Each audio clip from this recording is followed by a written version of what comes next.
Hey, hey, hey, how's everybody doing today? Welcome to Filling the Void.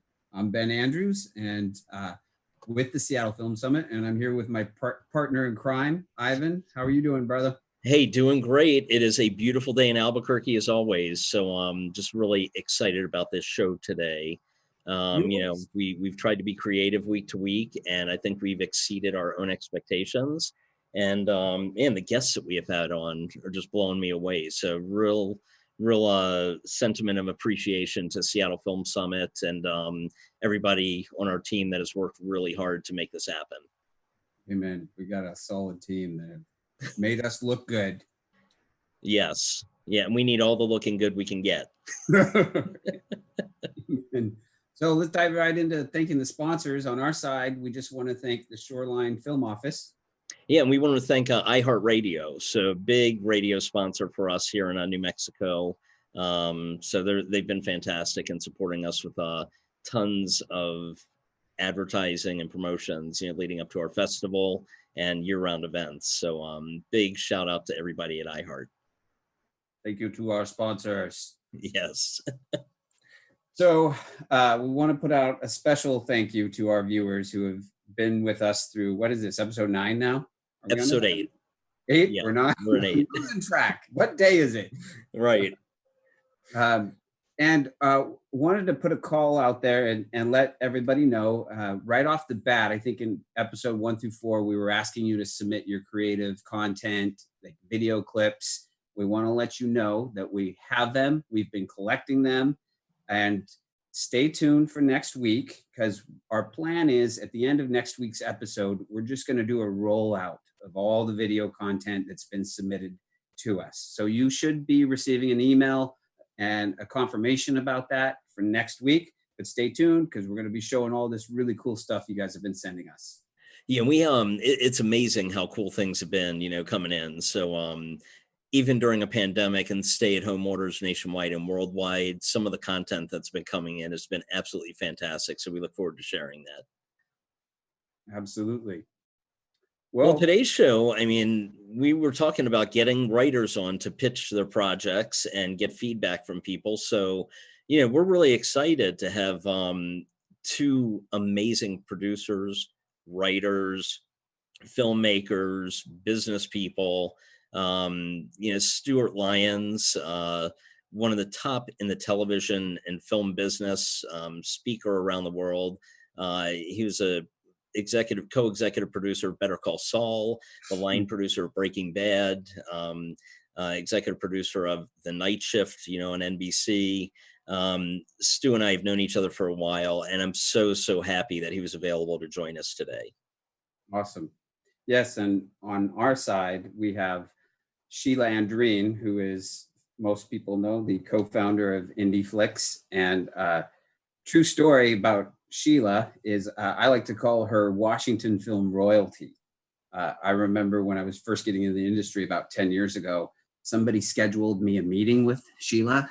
And I just remember feeling all nervous because this is Sheila Andreen. Like, she's done so much for film and filmmakers in Washington. So I'm super excited to have her on. Well, I think we should bring them on. And Todd's our producer behind the scenes. And let's start bringing people on and making some introductions.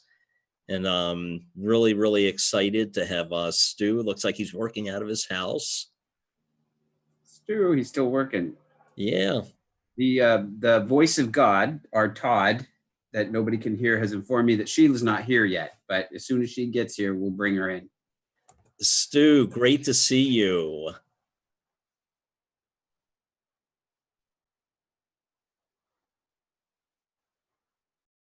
We're off to a good technical start today.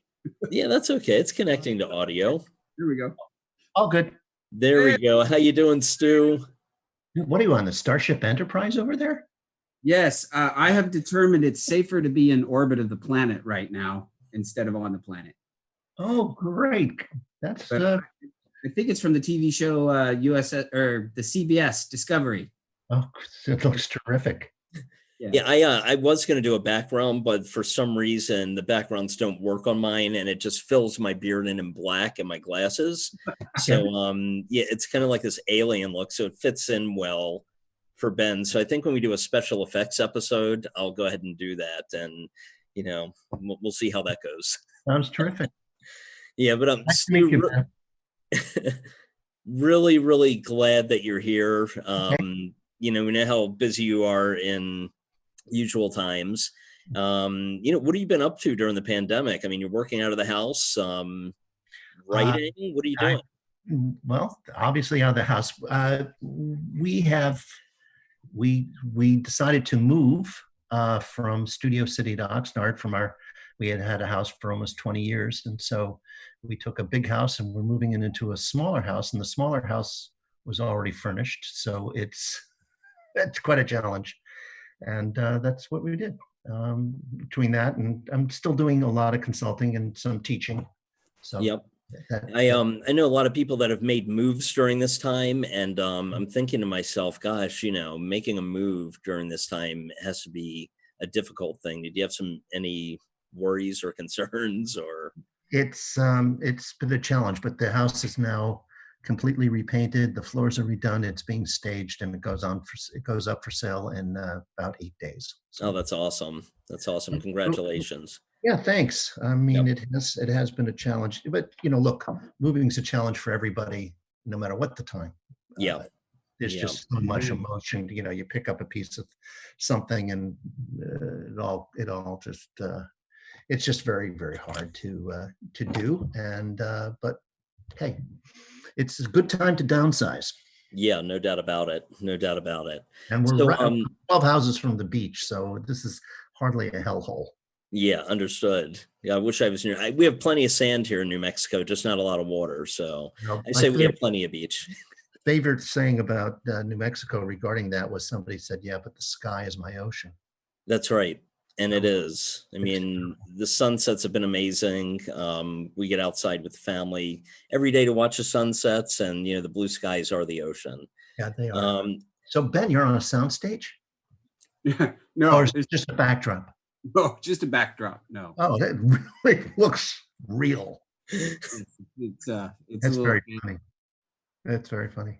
So Stu, we have had so many amazing guests on, and really happy to have you here today. Sure. And for lineups of future episodes, just things are really falling into place nicely. I'd like to, because we have some great viewers on from around the world. I just want to kind of go over your bio real quick, if I can take a second to read some of your bio. Sure. And just let people know who you are. Okay. Stu has been working in television for well over 30 years. Pilots, dozens of features, producer, director, writer, production manager, assistant director. Seems like he's done it all. In total, on-screen credits, I think over 600 episodes of television. Yeah. Is that correct? Yeah. And he was the co-executive producer of the Breaking Bad prequel, Better Call Saul, an NBC series, The Night Shift, which was filmed here in Albuquerque, New Mexico. He was the line producer of Breaking Bad. So, that is such a special gem, I think, in the television world, especially here in Albuquerque. As Albuquerque, you and the rest of the executive team really made Albuquerque a character in the show. Right. Stu's won 2 Emmys, Best Drama Series, 2013 and 14.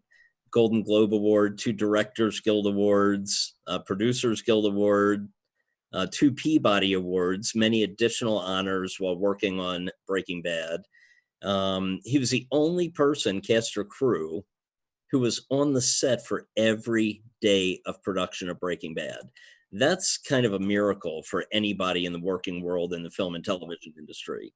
And, I saw Stu, down at Albuquerque Studios as they were producing the show, and always on top of his game, and everybody loved working for Stu. I know so many of the crew members and some of the cast, and never a bad word said by anyone. So admired by everyone in the industry. Stu, going back to other shows that you've worked on in the past, Taxi, Everybody Loves Raymond, Cagney and Lacey, You know, just some of the top shows on television in television history. And just those are the ones after sound came into motion pictures. Yeah, right. He goes way back to the Charlie Chaplin days. No, just kidding. The kid, we used to call him. Exactly.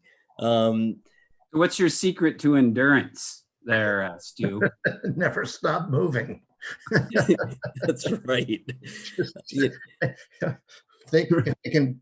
I don't know what the secret. The secret is you just keep moving forward. I mean, I think that every one of us in the industry, I'm sure every one of us in the industry has taken some incredible body blows and hits, and it's not like you ignore them. You learn what you can from them, and then you just keep moving forward. And you know, and just hope for that you can keep doing it for a long time. I mean, I don't think that there's, you know, like a secret sauce to it, other than to treat people decently and be honest. And that way there's no bad story that's going to be going to develop, and no people whose agenda will be to have their own success and screw you. So hopefully that's I've treated people well enough to keep going. So it's worked so far. Yeah, I would say it has. Yeah, I know for a fact that, you know, the Breaking Bad production and the set and the environment, all in all, was really, I'm not going to say behind the scenes because I wasn't there every day, but, you know, I know that any production is hectic. But it seemed like there was such a great team that worked really well together, from the producers, directors, cinematographers. You know, can you tell us a little bit about that? You know, Well, I think that that's an advantage of television, honestly. When you get beyond the first 2 seasons, everybody connected to the show should be somebody who loves the show and or loves the people on the show and wants to come to work. There's no reason by the time you get to season 3 to have a disgruntled employee or a disgruntled cast member, even although the cast you kind of can get stuck with. But I think that was really the key. We did a pilot. We had a great crew on the pilot. First season, we made some changes. The pilot crew was not available to do the series. They were John Toll's crew. He's an Oscar-winning feature cinematographer, and so we had some crew change between pilot and season 1. That was a big one. Between season 1 and 2, we changed cinematographers to Michael Slovis, and you know, a show is not. The temper of a show is developed from the lead actor. We had Bryan Cranston, who was a wonderful person. We had Vince Gilligan as our showrunner, who's another wonderful person. And then Michael Slovis, and you know, hopefully myself and a few other people were just, you know, really interested in doing a fantastic show, but having a reasonably good relationship and time to do it in. And I think that kind of stuck. By the 3rd season, you should be working with crew who enjoy being there, and you should be working with a set of directors who enjoy doing the show. And that's kind of what developed. And then we just built on that. So yeah, it was such a special. That group rolled over into Saul, and the crew rolled with me to 5 other projects. So we all kept together I was in New Mexico for almost 9 years. Yep. And yeah, they're still working on Saul and other shows together. So I think it was life-changing for every one of us. Yeah, I can honestly say that, you know, kind of life-changing for me just to have a very small part in servicing the production through the concierge business. But, you know, whenever your name comes up here in New Mexico, Albuquerque in particular, everybody lights up. And the impact that you made, you know, not only on screen and behind the scenes on the production, but in the city of Albuquerque is just phenomenal. So thank you. I feel like getting in a car and driving there, but I think my wife has the remote control yeah. garage, and I'm not going to get very far. Yeah. Well, Stu, we'd like you to meet Sheila. Sheila Andreen, welcome. And Ben, I'll let you kind of take over introduction with Sheila. Okay, How are great. you, my dear? I apologize. Did I send you the wrong link? No, I was just sitting in the waiting room. Oh, okay. So we can blame that on my producer then, right? Well, thank you so much for joining us. I was looking over your bio, Sheila.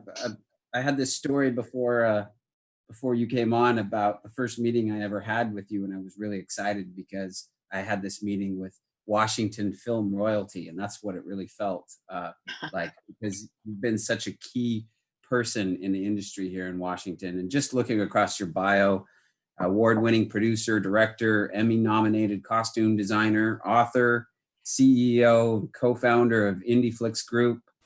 Your work's been featured in New York Times, Good Morning America, Today, and South China Morning Post. You've produced and distributed social impact films, Screenagers, Nevertheless, Angst, and The Empowerment Project.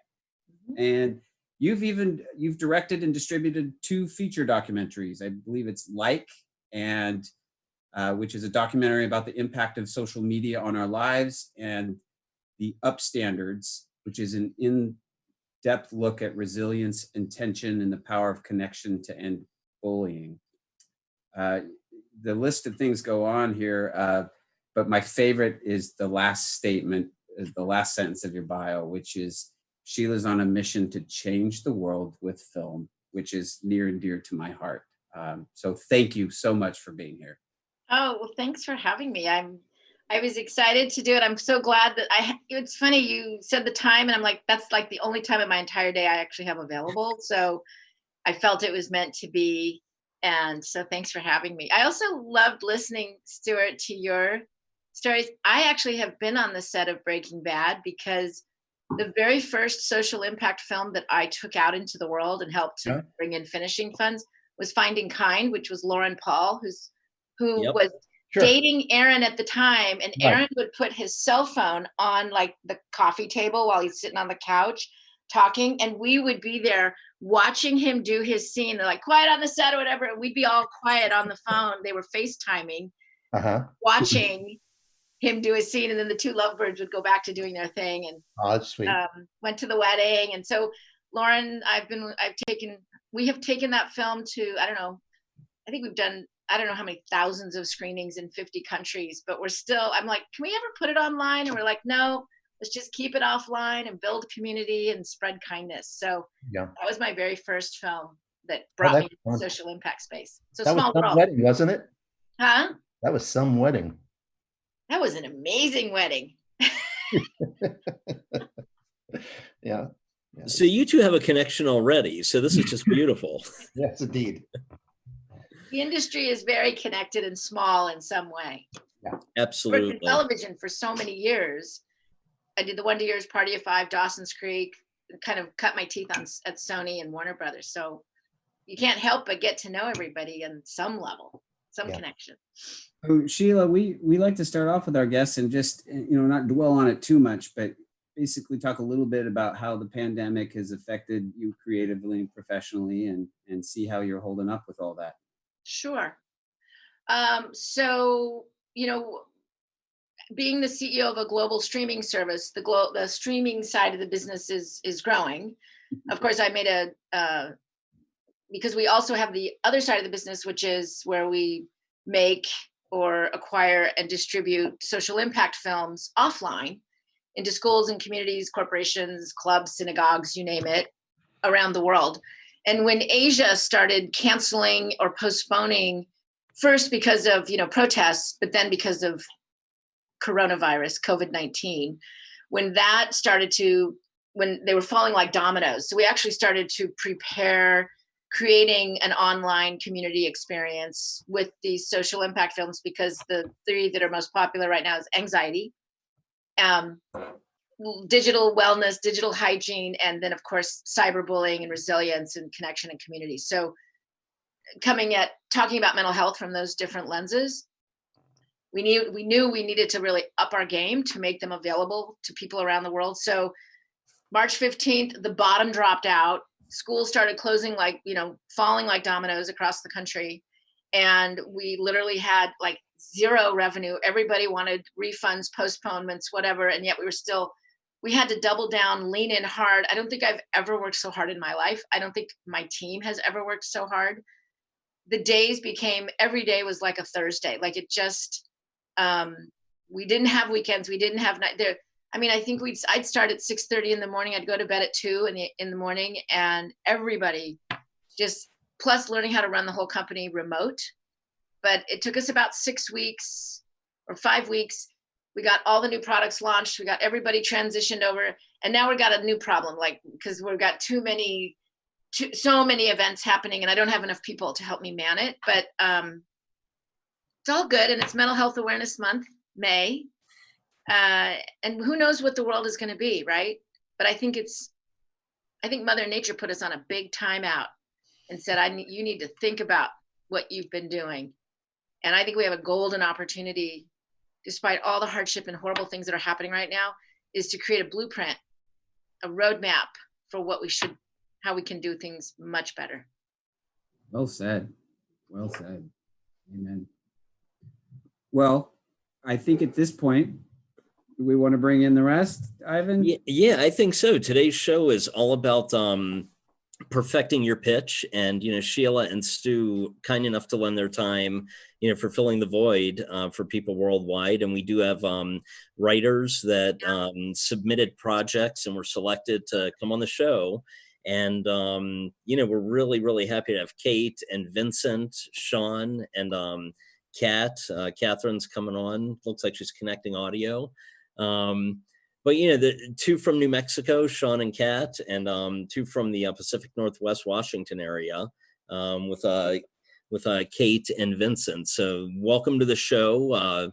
Introduction to Stu as well as Sheila, and we're gonna start off with Catherine Jones. She has I'm just gonna go through her bio really quickly. SAG-AFTRA actress, award-winning director, teaching artist. The mission of her work is to lead all aspects of content creation with conscious collaboration, enthusiasm, and radiant imagination. I love that about you. I think the entire New Mexico film community loves that about you, because there's people that talk the talk, but you actually walk the walk. So really appreciate it.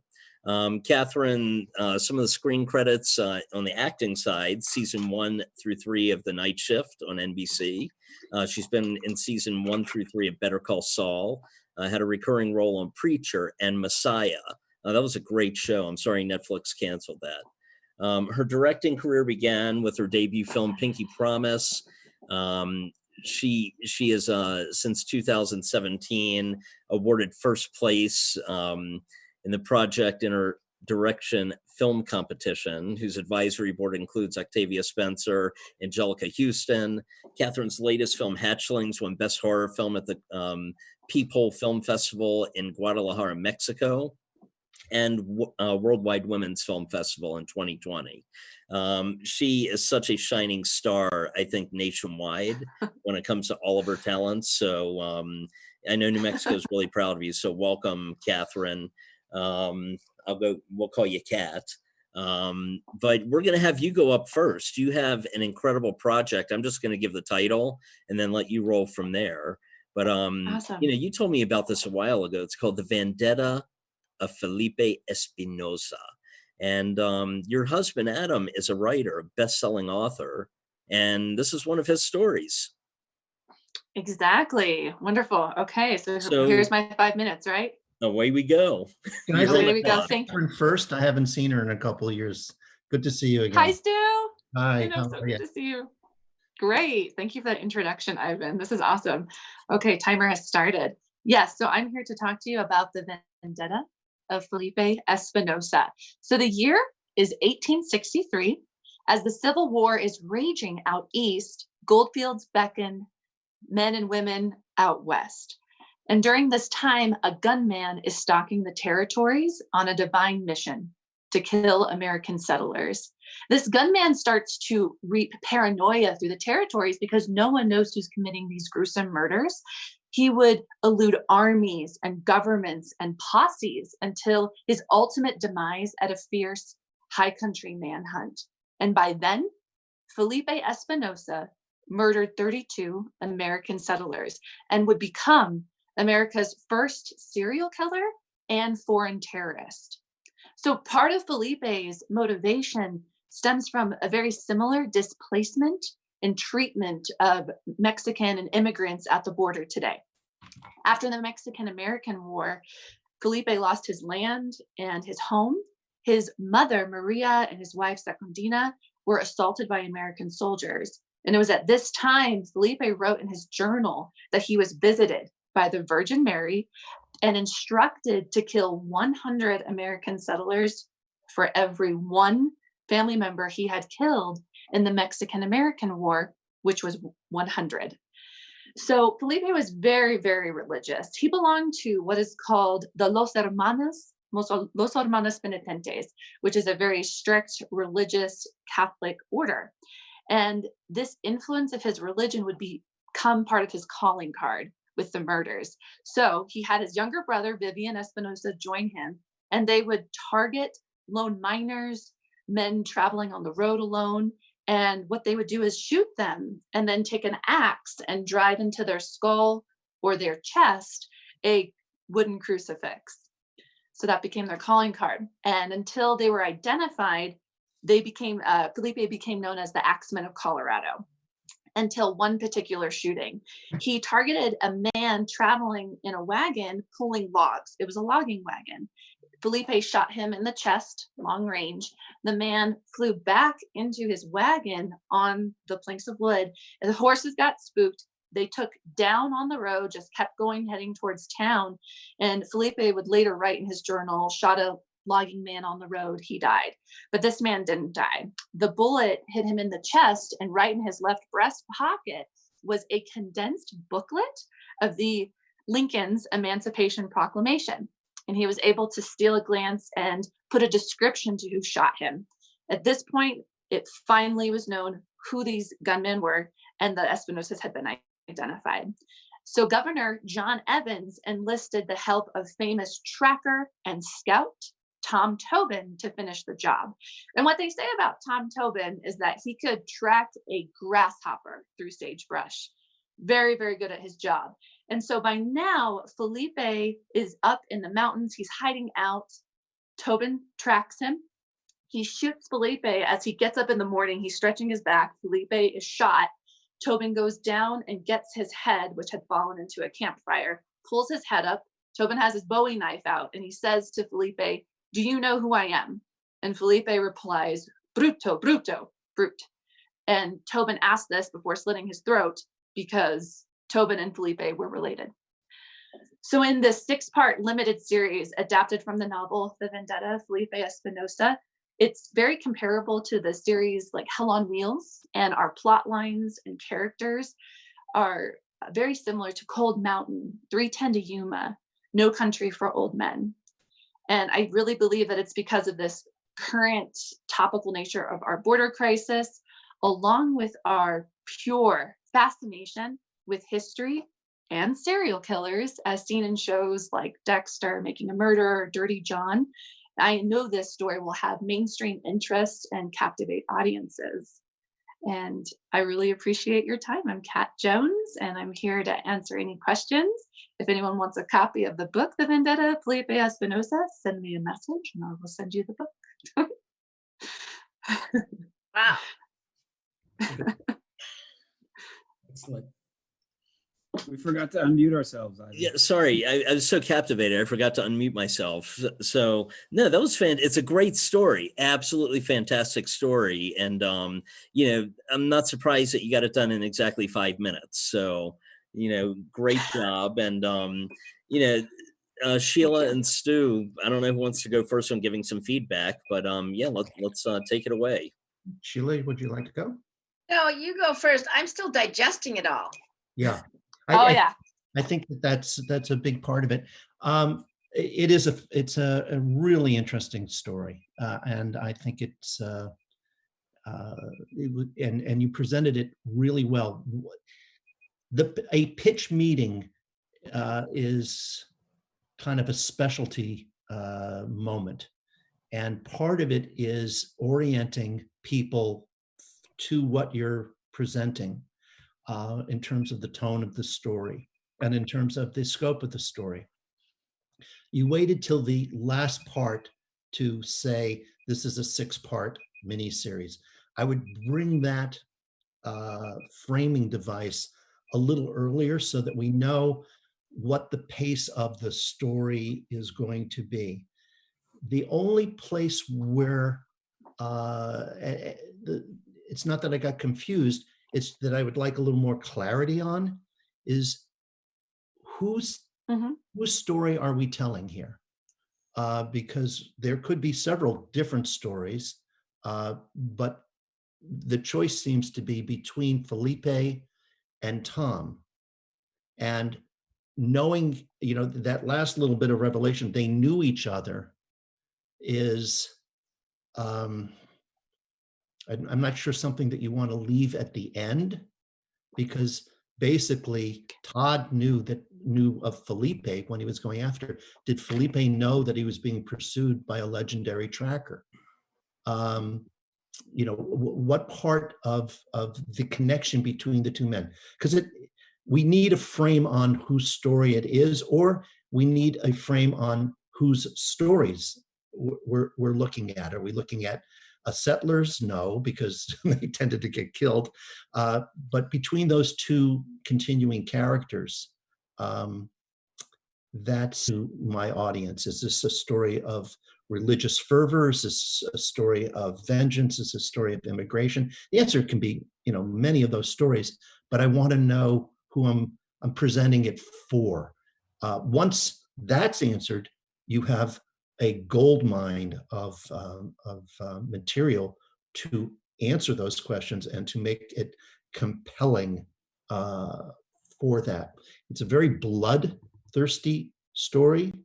There are certain characters, pitching in 5 minutes is really hard, especially a sprawling story like this, is what happened after his wife was brutalized? What happened after his mother? Do we see the young person growing up? And do we deal with the Mexican-American War at all? Because although you and your husband are experts in that time frame, the ability of many viewers to the Civil War is just an amazing set of stories, but people don't have the awareness anymore or the knowledge about it. So it's understanding the framing device that happens to be there. I am not sure of only one part of it, which is I'm not sure if framing him as a serial killer makes as much sense to me, but I could be wrong on that. Sheila, how do you feel about that? Or please take it away.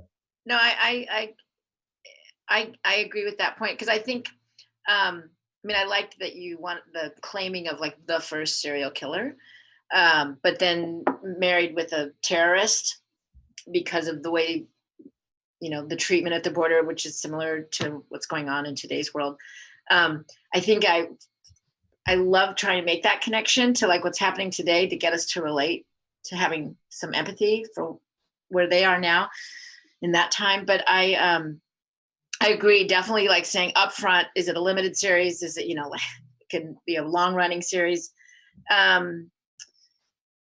For me, just in the beginning, I was having a hard time really caring about this person. And then you started to weave in, by the way, I love the way you, like some of your analogies and, finding a grasshopper in the brush or whatever, like it was really a beautiful pitch to listen to. I think for me, I'm such a feeling person. So I need to care about people. I felt guilty really rooting for Butch Cassidy and the Sundance Kid because they were bank robbers. And I was like, oh God. And I left feeling so bad that I wanted the bad guys to win, right? So I was looking for a little bit of that. Like, okay, if this guy is like doing this, but he's a serial killer, he's a terrorist, he's murdering so many people in just this horrible way. And I'm like, I don't like you. I don't care about you. And then when I'm starting to learn why and all this stuff, And now he's also deeply religious. And I'm just like, is there anything about him that's likable? And so that was something that I struggled with. And maybe it's just that we need more sort of like other aspects of him that could make us like him or care about him. We don't have to like him, but just to care. I love when stories make me really hate someone. Game of Thrones did that to me all the time. I just hated people, and then suddenly a worse person comes in and now I really like that person. And then I'm like, oh, I can't believe I like this person now, right? And then of course they always do something to screw it up. But so that was an issue. And then in the end, I think I always love pitches where I'm just like, what happens in the end, right? Like, how does it end? How does it end? And so I kind of got there. I'm like, okay, he catches him. How does it end? And the fact that, are they related, but related like family related, or they're just, they've always known each other. So I was confused on that. But I really, it's a bloody story. And the ending was, I don't think it left me with as much satisfaction as I was kind of hoping it would lead up to. But I'm sure that like just tweaking the pitch could probably like tee it up a little bit more as a little more satisfying thing. I don't know if any of that's helpful, but yeah, I think it's very helpful. Yeah, I think it's really helpful.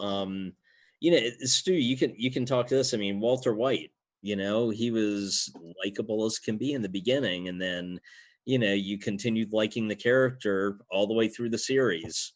Which wasn't supposed to happen. I'm not surprised, because anything can happen in the writer's room. Yeah, no, it was completely the writer's design. It's the audience's reaction to it was not what was the goal. The goal was to get you to like this person and then get you to hate this person. But everybody continued. The problem was that no matter what Walter White did, including you know, murdering people and leading and dealing a drug that murdered people off screen and ruined lives off screen, no matter what he did, you stayed with him. And that was a puzzlement for the creators of the series, even in the same way that people disliking Anna Gunn was a puzzlement for people in the series. But I don't want to get away from Kat's presentation for that memory road.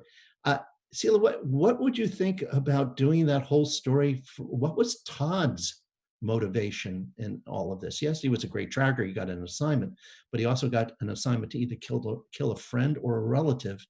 And I don't know what Todd's point of view on this guy was. He just trying to stop a killer? Was he sympathetic to?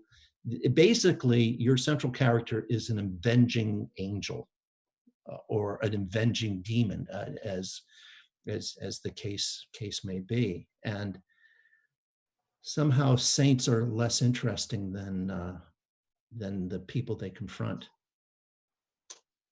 Yeah. So I think Sheila's point about, you know, at the end of this, what are we supposed to feel? Like justice was done? Because if we feel justice was done, then we really weren't along on Felipe's mission. And being along on Felipe's mission, I think, is asking too much of people. I mean, he not only killed essentially innocent people who were just representatives of the state that he hated. They weren't the ex-soldiers. They weren't the people who violated his family. Sometimes it was soldiers. It was, yeah. Okay. Well, I think that. Oh yeah. That's a easier thing to be on board with. You know, like when you cited Dexter, that's a serial killer who kills serial killers. So you're on board with what he's doing because, first off, you find out he's compelled to kill, and that basically the only way that he was able to manage that was to direct that the people he killed were deserving, in his mind, of death. And therefore you were doing it. So you may want to consider shifting the point of view in order to sell the story. Okay. I think really great feedback. You know, that's great. you know. Really great feedback. You know, Felipe was considered a Mexican Robin Hood to his people. Well, but then you didn't bring any of that back in. You didn't, all we had was he was out for vengeance. He killed people. He gruesomely mutilated them. But did he bring the money back and distribute it to villages? And if he did, that's an important part of the pitch that you need to include. Yeah. I will add that back in. Thank you. Yes, he did. The answer is yes. Yeah. Okay. Yes. So that would help if you're going to stay with him as the clear and compelling center of your story. You know. And as of right now, with the adaptation, we are following Tobin and Felipe. They are related by their cousins were married. That's how they're related. And so you do see emotionally how long it takes Tobin to come on board for going after Espinosa. So that is explained more in the story. But both of you bring up excellent points, and I'm getting ideas about how to weave that in more. If you explore that, you can have Todd be basically your mouthpiece for attitudes about immigration, attitudes about family, attitudes. He is, in essence, a more compelling, conflicted character than Felipe, who basically gets a message from God and goes forth and kills. But this is what happens in a pitch. You have the story you want to tell, and then there's sometimes the story that the syndicator or the streamer or the broadcaster or the other filmmaker wants to hear. And it's your story, your decision. So don't let comments necessarily take you off the spine and the core, the heart of what you want to do. If Felipe is your guy, stick with him. But Scylla brought up an interesting point about Butch Cassidy and the Sundance Kid. Look, there were several films at the same time trying to do basically dark heroes. And what they did in order to solve their problem was cast them with the most gorgeous, compelling people of their time. Bonnie and Clyde, Faye Dunaway. I mean, come on. And Butch Cassidy, and Paul Newman and Robert Redford. I mean, you couldn't get prettier people to do this. Of course, you were supposed to fall in love with them. Had they, cast them with Joe Pesci and a few other people, it would have been, I mean, and this doesn't, to add to your point, historically, Felipe had a jack-o'-lantern grin. His teeth were sort of all over the place and spacey, and when he smiled, it was scary. He's scary. Very primitive at that time, yes. Yeah. So he doesn't look like Robert Redford. Orthodontist. On that note, Ivan, I think every week we struggle with trying to keep our episodes to an hour, and we get through the episode and our team tortures us for not being on point. But Kat, that was a fantastic pitch. I'm still absorbing it all. Have you thought about pitching to Nickelodeon or Disney? I'll add it to my list. Thank you. Sorry. We had to start with the lightest content first. Right. And, great feedback, by the way. So, Kat, I'm sure knowing you're going to take this and run with it. So, yes, definitely. I'm so grateful. Thank you all. Yep. Thank you for being here. And stay as long as you can, Kat. I know you have another meeting, I think 2:00 or shortly after 2, but, listen to the other pitches and feedback. Definitely. So we're going to move on to Kate Dandel, right? And am I saying that right, Kate? Okay, excellent. Mute there. Thank you for joining us. How are you doing today? I'm doing great. I'm really excited to be here. It's really awesome to meet all of you, and I'm looking forward to telling you about this story. Great. Awesome. I'm going to go through a little bit of your bio here. I love the first sentence of your bio, a creative instigator with a passion for compelling characters and stories. I love that. Kate, you're a writer, producer, director, consultant. Your feature documentary, Gold Balls, has shown in festivals through North America and was distributed by Alaska and Virgin Airlines and selected by PBS Screen on the Neta network for over 350 member stations. The film received Best Documentary Feature Award at the 2017 Southampton International Film Festival and the Best Documentary Score Award at the 2017 Garden State Film Festival. You're a recipient of the 2016 SIF Aegis Living $50,000 filmmaking grant, $50,000 filmmaking grant, and the 2015 King County For Culture grant. Current projects are another feature documentary, Personhood, and The Invisible Father, and a short narrative musical film, Sing Along If You Know the Words. That's the name of it, right? That's the name of it. All right. Yep. I love that name. Kate served on the screening teams for the Newport Beach Film Festival and the Portland Film Festival, and is a member of the Seattle Documentary Association and Women in Film in Seattle. She holds a master's in public policy from the University of Washington and an undergraduate degree from the University of Notre Dame. She completed the Seattle Film School screenwriting program and has won several romantic fiction writing contests. So you're a busy girl. I try to keep some balls in the air. All right, and the script that you are pitching is a feature drama comedy called Love, Sex, and Lies at the Polynesian Palace. The stage is yours, my dear. All right, great. Yes, thank you. As Ben said, the script is called Love, Sex, and Lies at the Polynesian Palace. It's a feature dramedy inspired by a true story, a chapter in the life of one of my aunt's friends. The setting is 1971. The story is in the vein of American Hustle. It's told from the point of view of the cocktail waitresses at the Polynesian Palace. It is an escapist fantasy. It's got humor, high stakes, and great 70s music. So there is an ensemble with the waitresses, but the main character is 19-year-old college dropout Janie Thomas. Janie Thomas feels powerless.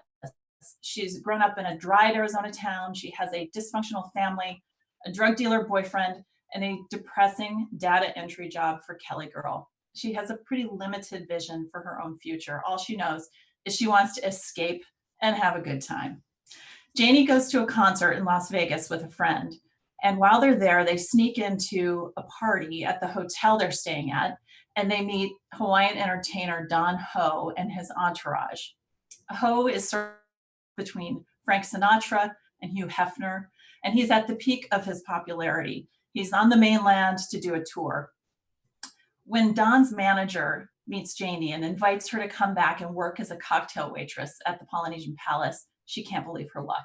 This could be just the ticket she needs to financial freedom and escape. She boards their jet and launches into this tropical dream world. The palace is on Waikiki Beach, and it is the center of the tourism universe at the time. The show is the must-do activity for every newlywed, tourist, celebrity, sports star in town, and it includes lots of international mafiosi who show up night after night. It's a glamorous party. It sort of blends Hawaiian luau with Studio 54. Janie has good looks, great comic timing, and the ability to read people. Those are her secret weapons, and they propel her all the way into the VIP rooms almost from the beginning. She thrives in this world. She's staying up all night, hanging at the beach during the day. She's enlisting the other waitresses and bouncers in a small-time drug dealing scheme to keep patrons extra happy. She even becomes a featured performer, originating a new comic hula that she performs on stage with some of the regular hula dancers. Eventually, she seduces Don, and she moves into his penthouse apartment with a couple other of his kept girlfriends. But she soon grows stifled by this kept lifestyle and the bodyguards that Don has following her around all the time. After she breaks too many rules, Don kicks her out and blacklists her at all the clubs in Honolulu. Suddenly, she's back right where she started, working minimum wage for a temp agency again. She's assigned a job at an information booth at a Japanese hotel, which she quickly realizes is also the site of a Yakuza brothel. The Yakuza are the Japanese mafia. Borrowing a page from her old drug dealer boyfriend and drawing on her now impressive roster of mafia acquaintances, she devises a power grab of her own. She's going to broker a big drug deal between the two groups that she's gotten to know through her jobs, the Hawaiian Syndicate Mafia and the Japanese Yakuza. Her goal is to set herself up for life. But right before the deal goes through, one of her go-betweens, one of the bouncers who worked at the club and is also the son of an important prosecutor, is murdered. Jane now finds herself at a moral crossroads. In order to survive and save her new friends, she's going to have to make a sacrifice she never expected, and she's going to have to change and become someone she never envisioned. So Love, Sex, and Lies is a sexy, character-driven caper, and it is really about feminine power. That's it. Thanks. Awesome. Who wants to go first? I can dive in. Well, it's a great story. I was totally leaning it. First of all, can you tell me, is it a series? You may have said it and I might have missed it. Well, I'm developing it as a feature. Okay. It felt like a feature film, so I want to make sure I was clear on that.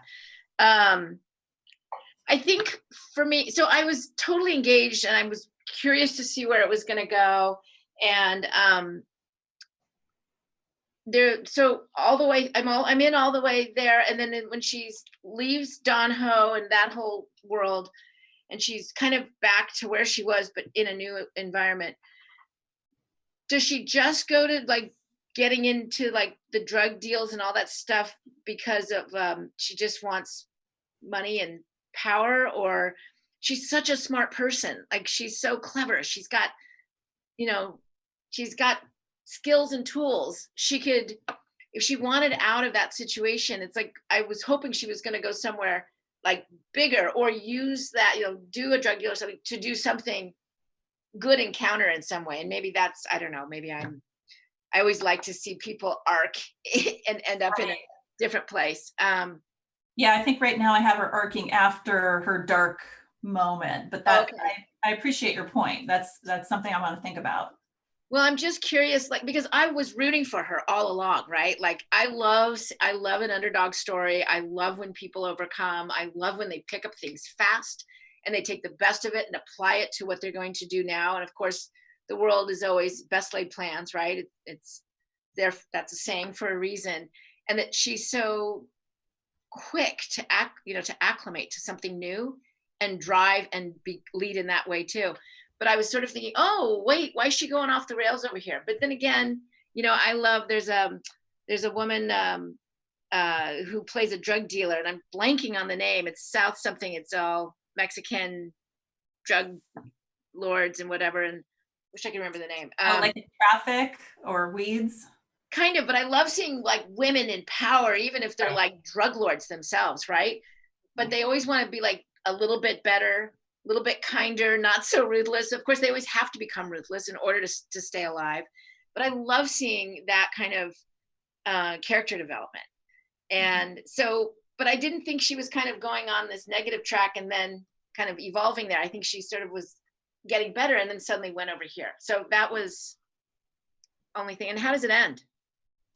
So, she's really doing the big deal as a power grab. So my concept is she's testing different avenues to power. So, it's like this sex thing, it's this drug deal thing. And then when she ultimately changes, she gives up Hawaii. She sells her car. She gives up these things that she's worked so hard for to take care of her family. And she goes back to school. And this is based on a true story too. So, she went back and she basically got an education and became a professor and someone who has dedicated her life to helping other people. But I have it evolve basically with her going back, taking care of her younger brother, going back to school. And then you kind of see how the trial plays out with the murder of this prosecutor's son and where everyone's arc went. Which, it's just there's a lot of different elements in the story. Like that's sort of the meat of the story, and that we spent a lot of time in the pitch kind of teeing her up. And right. I actually started to really care and curious like where that was going to go. But then when all the sort of drama starts to happen, I kind of lose track of her a little bit. So I mean, I could go on and say more things. I actually really like the story. I also feel as a woman telling these strong female stories is, we kind of know what's driving them, or it doesn't have to be a woman. It can be, like anyone. What's the driving force, right? What makes her tick? Why is she so driven? Mm-hmm. I mean, it's rooted in her upbringing where there were very low expectations for her. And she saw other people abusing power And so she's trying to get power for herself through emulating the tactics that they would use. And then she has to learn that power is nothing without relationships, without trust, without a purpose, a strong sense of purpose and care and love for others. So, but it's like she has to go all the way to the bad side in order to realize what she needs to actually do, and that she has the tools to do that, to do the right thing. In true power, there's no abuse in there. There's like, it's right. Stewart, do you want to weigh in? I think you really hit it, Scylla. And Kate, it's a very compelling setting and character. And I was really on board for much of the journey.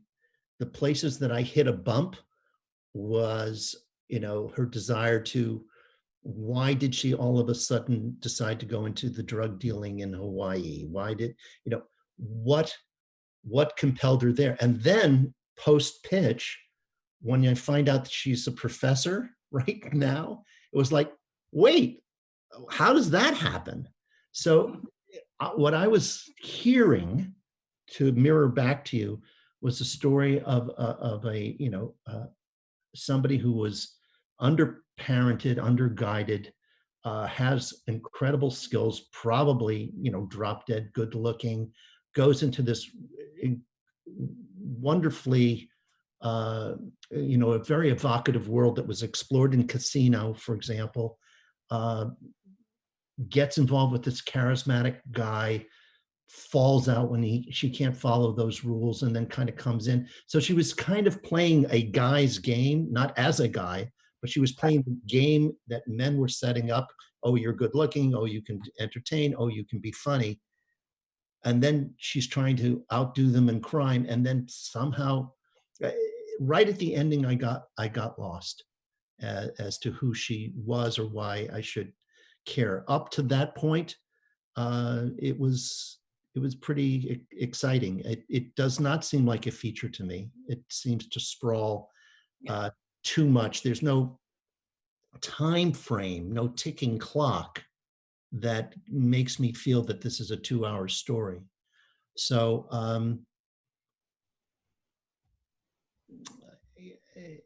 I think the ending is something that you need to walk away from feeling that the journey was worthwhile, and figuring out how this woman finally made the change for her self-empowerment by making her own rules at the end it was missing from that.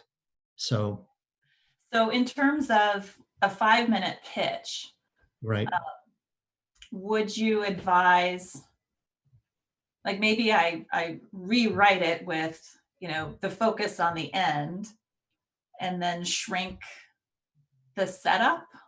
Well, the setups, you have to decide which story, is the most compelling to you.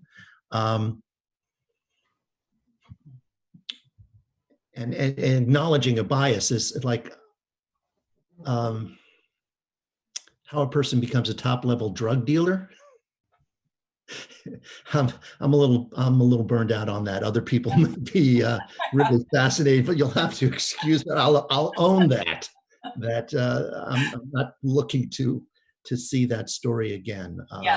But notwithstanding that, I think that there are some very filmic things you can do to sort of see in very brief ways her journey to get to Las Vegas, which is, it could be a couple of scenes at a really crappy home, and jumping that bus and getting there. And of course, I don't know, becoming a waitress in Las Vegas, where there are thousands of waitresses and hundreds of hotels, isn't that big a challenge, even though it may answer all of her dreams. I think you can see that. But Scylla's point about the end, I think, is the important thing.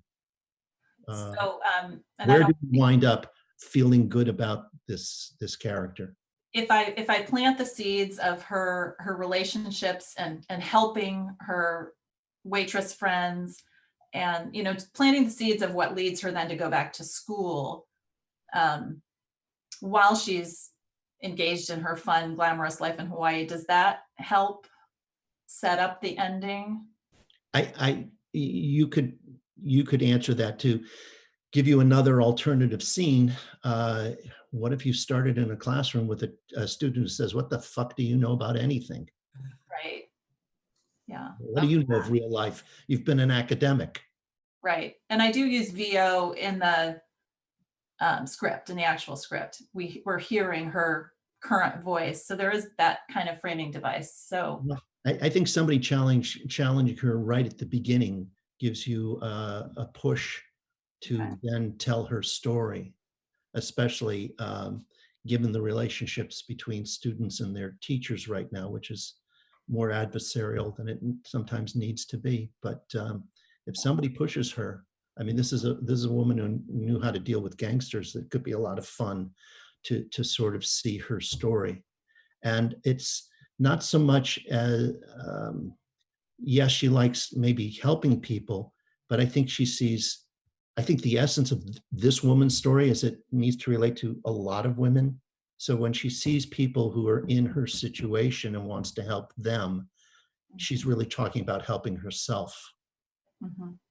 Thank you. Appreciate the feedback from Sheila and Stewart. Yeah, great job, Kate. It's a really intriguing story. I loved it. Thanks. Great Hey, pitch.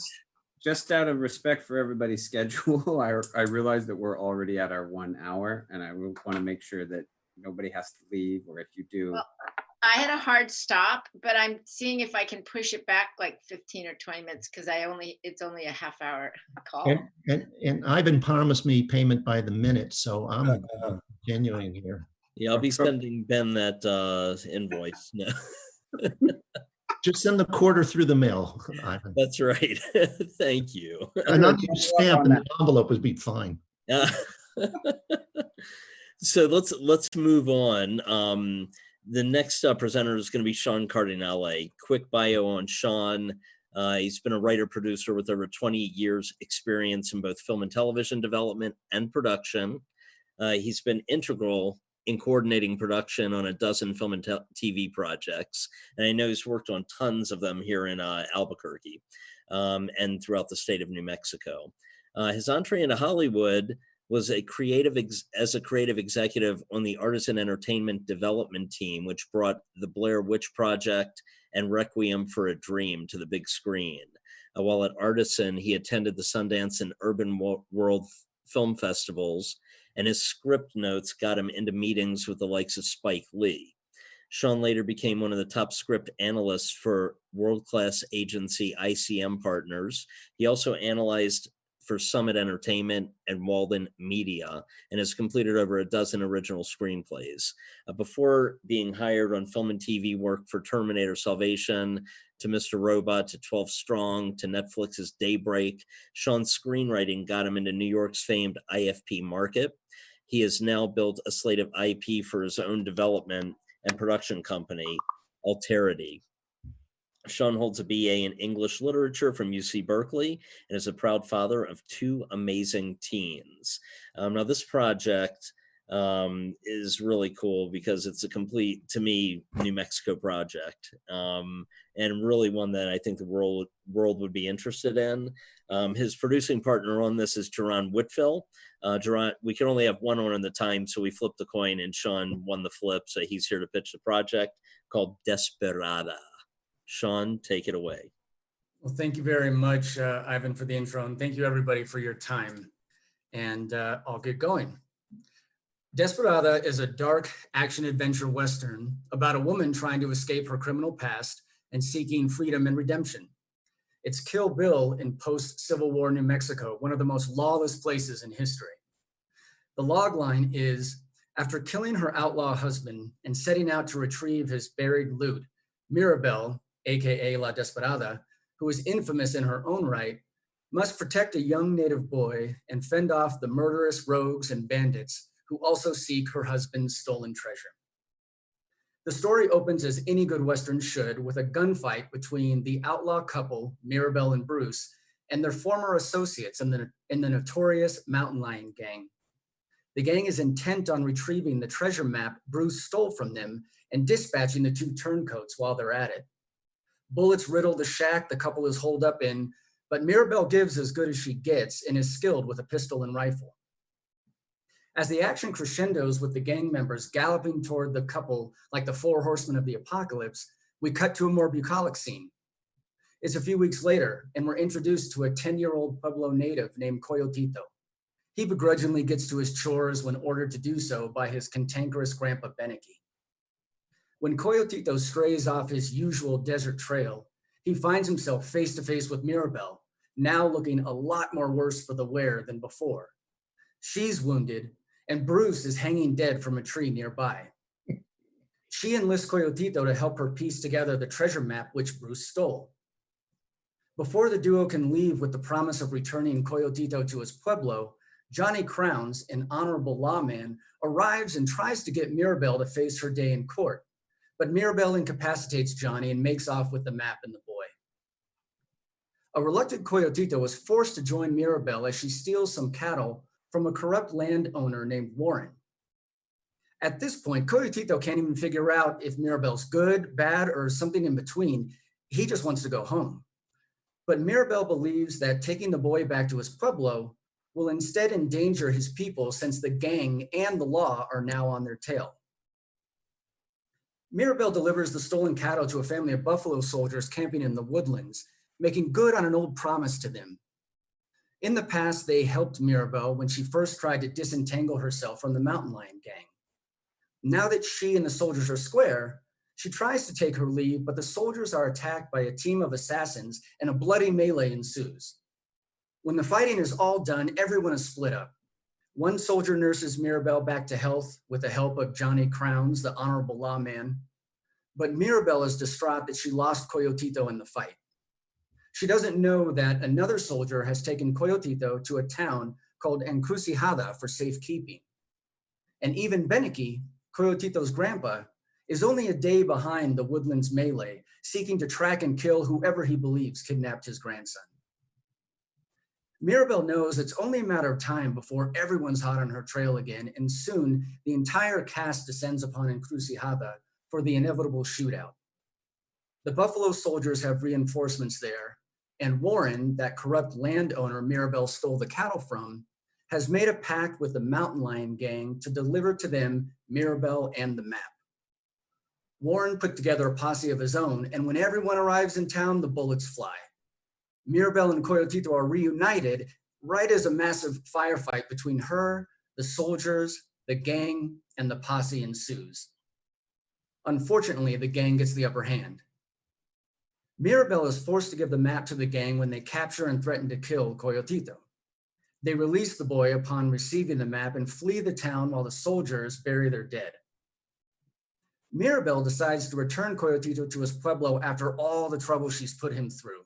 But Coyotito, who helped her piece the treasure map together, remembers the map's details and insists that he guide Mirabelle, Johnny, and the surviving Buffalo soldiers to the spooky Badlands, where they do final battle against the Mountain Lion gang for the riches they believe are rightfully theirs. By the end of it all, the bond between Mirabelle and Coyotito is forged for life. With a Latina female lead, a young native boy, and their allies, the Buffalo soldiers, sharing this gritty story, this is just a good Western tale with a decidedly different perspective and tone. Thank you for hearing that. Thank you, Sean. And who shall go first, Sheila or Stu? Stu, you can go first. I went first last time. Yes, you're up, Stu. Sean, first off, an amazing resume. So, I mean, it's clear you know a lot about this, certainly. I got lost. And maybe I got lost, because I couldn't really follow the emotional spine of this story. You have a lot of characters. You have a lot of people coming at the story in different ways. You have the ex-husband's dead, but you have the farmer, you have the law official, you have the gang, there's just a lot of people coming into the story, and I just wasn't clear enough. I loved, it's almost like every single element of the story I liked, but feeling the mixture coming together as to, whose story it is. I mean, it's clearly hers. I wouldn't change that, but I'm not sure what her path was through this. She seemed to have made the connection to the kid earlier when the kid seemed to have nursed her back to health. And then she keeps saving the kid, and then the kid kind of saves her, repays the debt. If that's the kind of spine, then I almost need to understand that better a little bit. Too much of a synopsis instead of a pitch, maybe? It needs to be more emotional beats rather than every little plot beat. Yeah, I think that, Sean, I think that's you've hit it. You've probably heard dozens of pitches or hundreds of pitches, and I think that's the clearest way of viewing it. I was trying to follow the story in the same way that we talked earlier about, well, what is this? This is a feature, it's a multi-part, frame the device so that I know what we're cooking here. Is keep me oriented. And caring about the character, something that Scylla was talking about in the earlier pitches, is the best way to hang that kind of story, I think. Scylla? Is it a feature? Sean? Sean? I think Sean froze. Sean froze. I meant to be kind, Ivan. I try to be so gentle with these things. Not taking it well. No, it's destroyed him as a person. We'll see if Sean or as a visual here. Can Sean hear us? I love how he's frozen though. It's like that person. It happens to everybody pitching. Sometimes you just freeze. Boy, he really didn't like what Stu had to say. He's gone. Here. Not the first person who's taken exception to. He'll be back, I'm sure. Oh yeah, sure. So another enemy, Ivan. Hey, Ivan's gonna have to send you 2 quarters now. So. 2 quarters. Well, or that one unused stamp, 49 cents. That's right. Oh, there he is. Sorry. I'm so sorry. I even warned Ivan. I was like, I bet my internet's gonna cut off at some point. I apologize. I barely heard, like, Sheila or someone had just started speaking, and then I was gone. So sorry. I can watch the playback later for whatever I missed. Oh yeah, you'll love the playback. We said some good things while you were gone. Oh, that's funny. Sorry about that. So Sheila, continue with your feedback to Sean. Well, I'll say that is it a feature or It is a feature. It is a feature. Okay, I just assumed it was. So I got a little bit lost as well because I was really wanting to pay attention to all the different people and characters, and because I couldn't, I felt like I was, I wanted to get grounded, so I just focused on Mirabella and the boy. Mm-hmm. By the way, you have a great accent. How do you say the boy's name? Oh, Coyotito. Coyotito. And Queen of the South is the series that I was trying to remember on an earlier pitch. And it kind of, your pitch, are you familiar with that TV show, Alice Braga? I'm familiar. I haven't seen it, but I'm familiar. It's a similar thing. Her boyfriend was a drug dealer. He ends up getting killed. She's now sort of somehow involved and she didn't know. And she's, running for her life, and her best friend's son, she has to help him. So there was a little bit of, so I'm like, okay, I can flow with this. This is good. I like it. I want to see where it's going. I wanted to get a sense of her core values. I wanted to know, like, I'm on the journey with her. She's the one I'm rooting for, and the boy, and whenever you throw a kid in the mix, it just makes everything more stressful. Mhm. And but what again was her relationship with the boy? Like, how did he come into the mix? He stumbles upon her when he just goes off the beaten trail. He's doing his morning chores, and like you both have mentioned, it's such a big ensemble. There's so much I'm throwing in. I mean, there was another assassin who's a main character I didn't even include. There's the boy has a little goat with him the whole time. I couldn't even bring any of that in. So the goat runs off, and when he's chasing the goat, he stumbles upon her, after her husband is hung, and she's trying to get this map off his body, and then the boy helps her put the map together. So that's how it's just a chance encounter. Gotcha.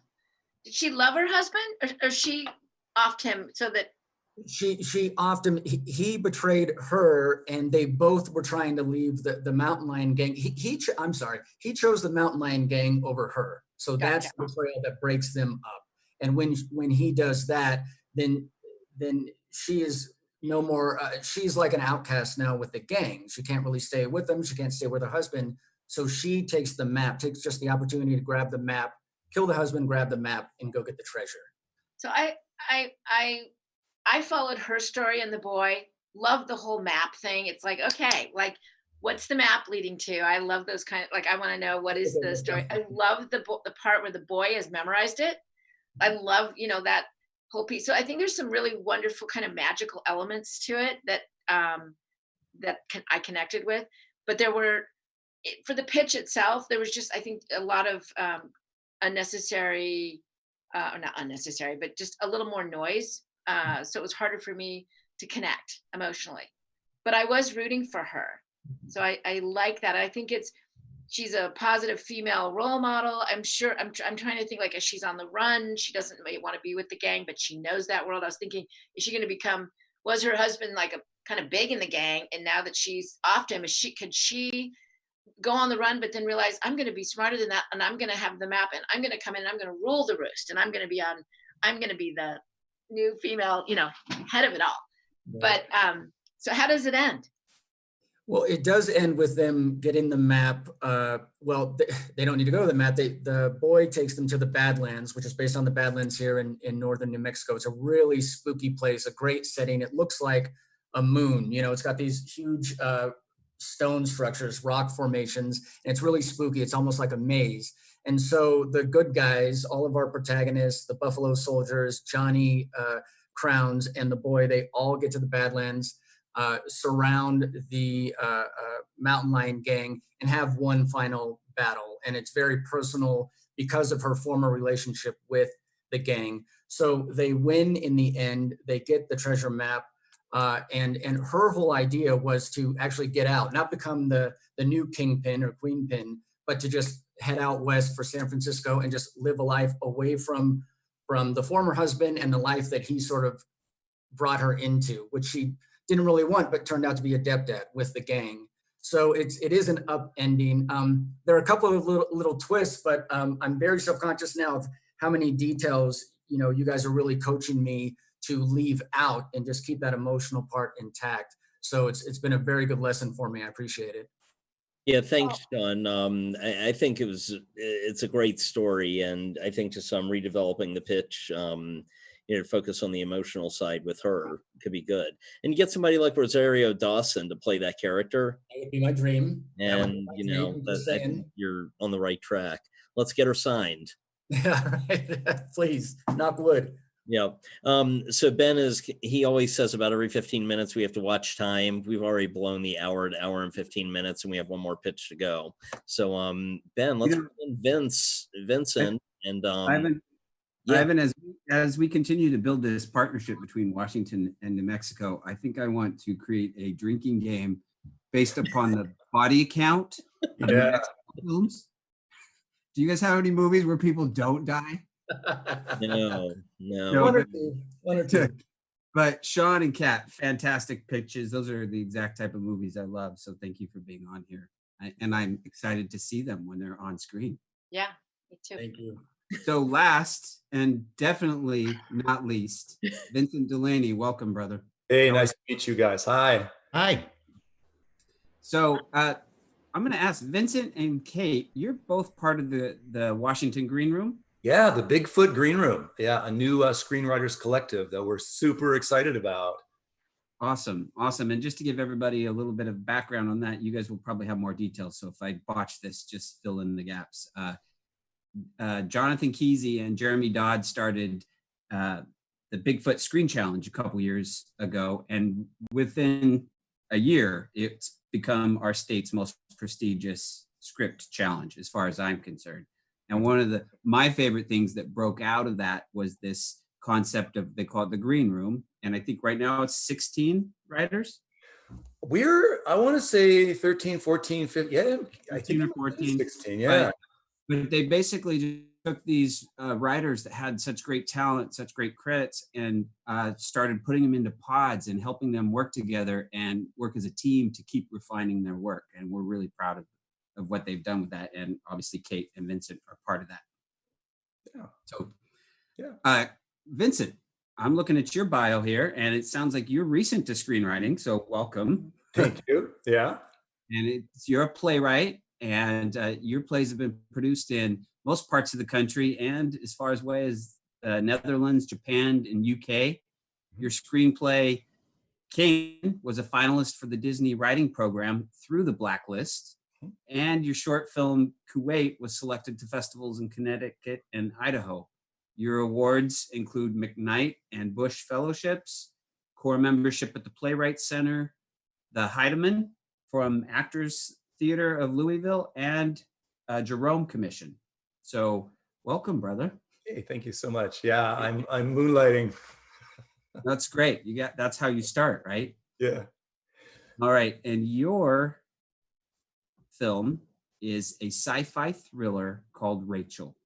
The stage is yours. So yes, this is a sci-fi thriller called Rachele, but it starts out in a sleepy Midwest town before it snowballs into this completely other futuristic sci-fi genre. So our main characters are a young couple, Stephen and Rachele, who bring home their newborn baby boy, but they're haunted by signs of some other child who lived in their house who they cannot quite remember.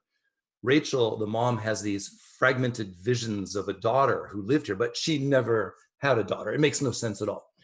All of the neighbors are spooky. They're just a little too friendly. They're spying just a little too close. So there's this creeping sense of dread that starts to form. In the first act, if anything, it starts to feel like Rosemary's Baby. Like we're thinking, is this a cult? Are these demons? Was there a daughter who was sacrificed? So for the first act, we're going to feel like we've wandered into a horror film. Rachele, our protagonist, she keeps fighting for the truth. In the second act, she makes a huge discovery that changes everything. We're not in the sleepy Midwest of 2020. We're in an artificial, sealed habitat in a post-apocalyptic future where a virus has wiped out almost everyone. The species is almost extinct, and it kills children. Parents are now deadly to their own kids. So everyone is raised in this sealed habitat by synthetic android parents who don't know what they really are.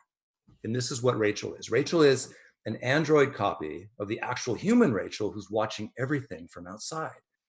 No one knows the truth, not the kids, not the synthetic parents who think that these are their children. When a child reaches a safe age, when they hit puberty, when their immune system can kick in, they're extracted. The synthetics have their memories wiped, and the system continues. But in our story, Rachele's daughter, Emily, the young girl from the beginning, she's figured it all out, and she's come back in. She's snuck back into this habitat because she wants her mother. Even though she knows Rachel's not human, this is not really her mother, this is the person who raised her, and she wants her back. She wants that bond back. She wants to rescue her. So thematically, we're in a kind of, I'd say like a Stepford Wives meets Truman Show meets Handmaid's Tale kind of universe, because the themes are slavery, but they're also parenthood, their survival, their consciousness, their identity.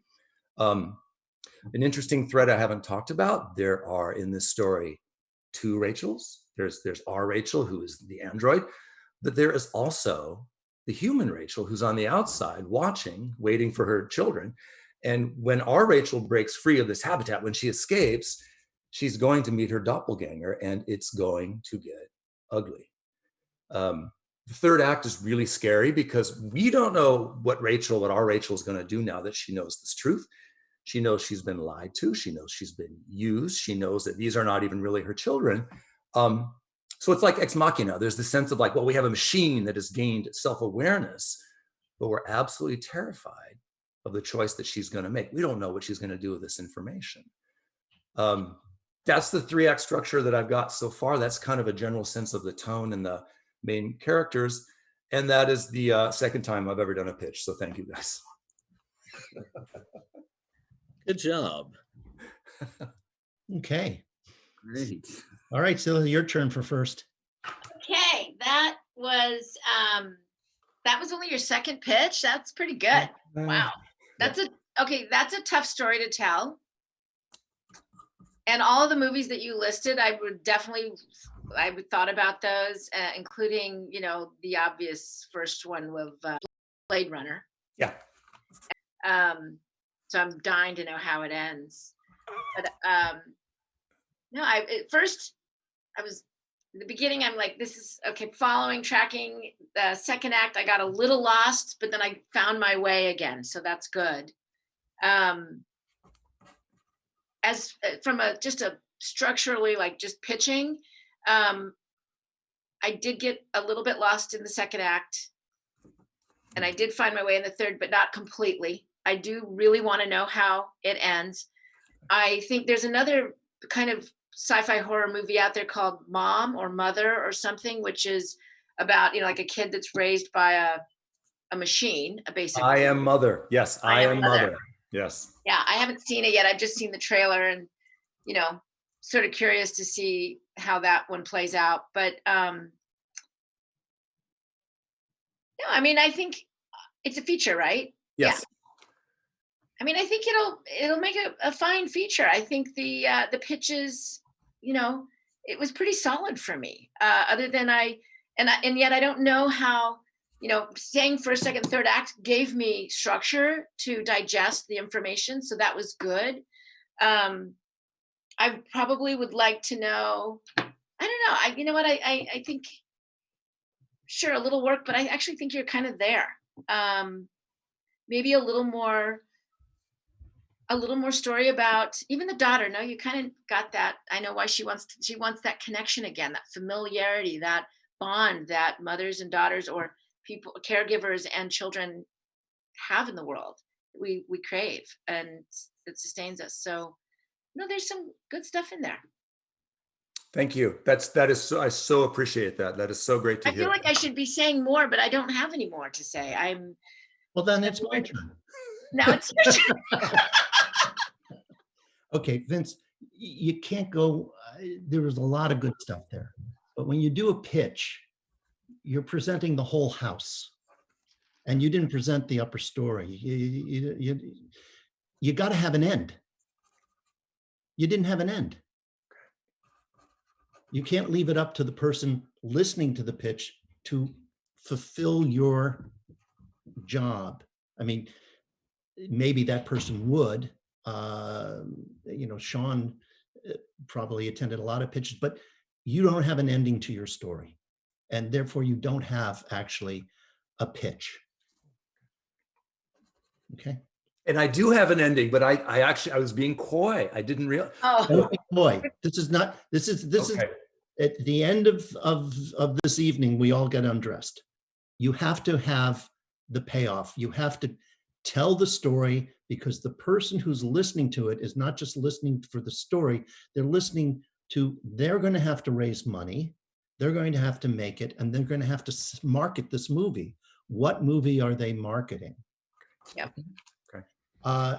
I think the idea of the babysitter who is first robotic and then achieves consciousness is a pretty interesting story. To me, I'm willing to buy into any story, 1 or 2 leaps. But when you start doing, and then if only, or only to discover, if we keep hearing only to discovers, by the time I've gotten to the third one, I feel like I'm too far into, especially for a feature. Maybe for a limited series, but it is kind of under the dome. I don't know why the robot thinks that that they don't have an overall view of what their mission is. They don't know that there's an apocalypse, that we find that out.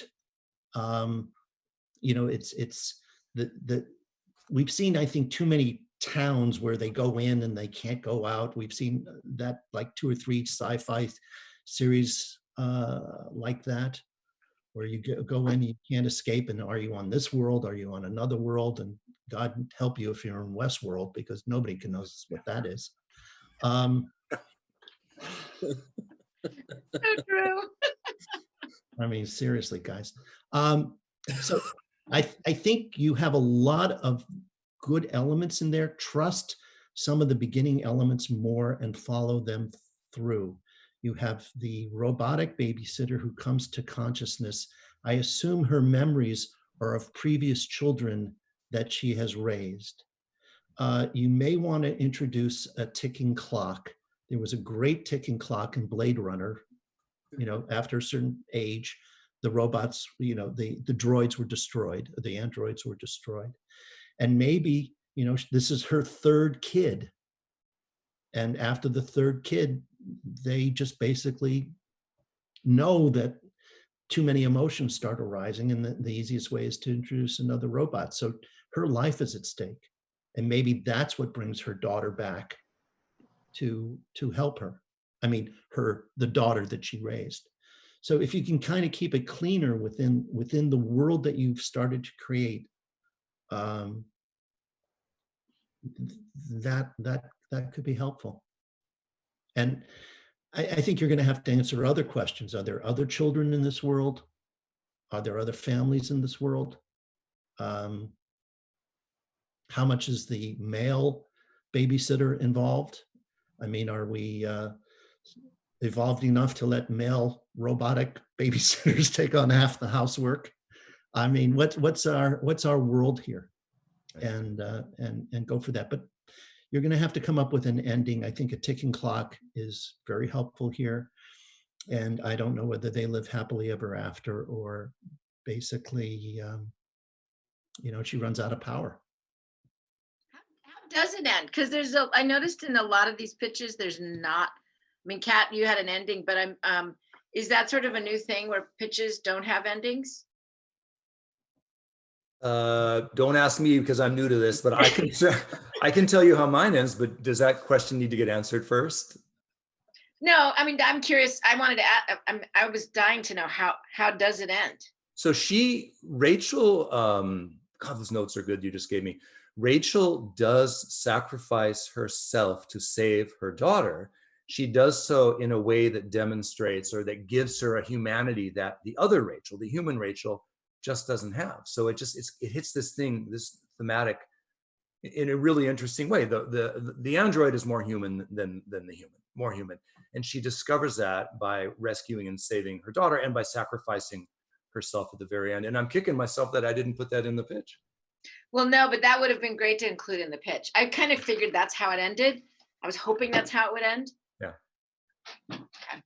Well, one thing I learned from all this is have an ending in every pitch that's put forward. And, I'm an awful pitcher. Ben and I are probably awful pitchers because we don't have an ending, like an ending to the show. It's just going to continue to go on and on and on. So I hope you cleared the schedule for the afternoon. Just kidding. I appreciate everybody's time today. I think there was some really great feedback on everybody's pitches. I think the creativity in the writing room with your projects is fantastic. And hopefully this brought together some creatives to make your pitching a little better, and thinking outside the box and having the ending that people like Sheila and Stewart are looking for. I know I learned a ton today, and just really want to express our appreciation for everybody taking the time to be here. Ben, some updates about next week's show? Yes, next week, I think we have our lineup locked already. On this side of the fence, the Seattle Film Summit side, we have Jonathan Kesey, who is one of the founders of the Script Challenge, the Bigfoot Script Challenge, and was instrumental in organizing the Green Room. And he's a WGA writer and has written tons of scripts. Very Any knowledgeable. relationship to Ken? Any relationship to Ken Kesey? I don't know. I'll I- have to ask him that. Is I his don't last think name so. spelled Kesey? It might be. Yeah, Interesting. no, we'll have to ask him. And then Christopher Lockhart, who is, I think, a senior editor at WME, and he has stories that just go on for days and days. And he like personally vets a lot of celebrities' scripts. I know for like Denzel Washington, before Denzel will sign off on I'm calling him Denzel.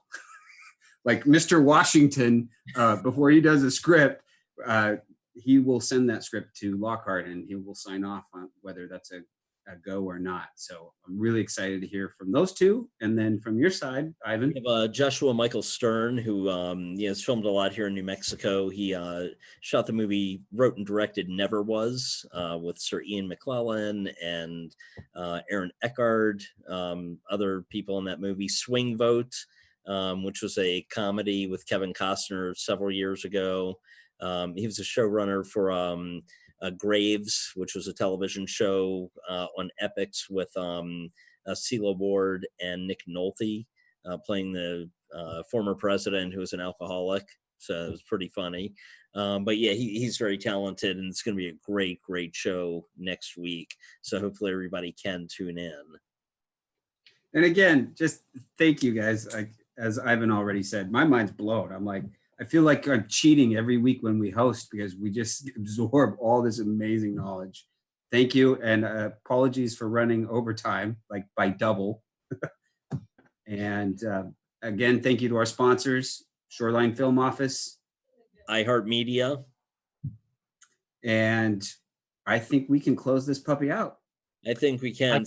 Sheila, thank you so much. Thanks, everybody. Thank Nice you. meeting everyone. Nice meeting you all. Good luck. Stay safe. Bye-bye. Stay Bye. healthy.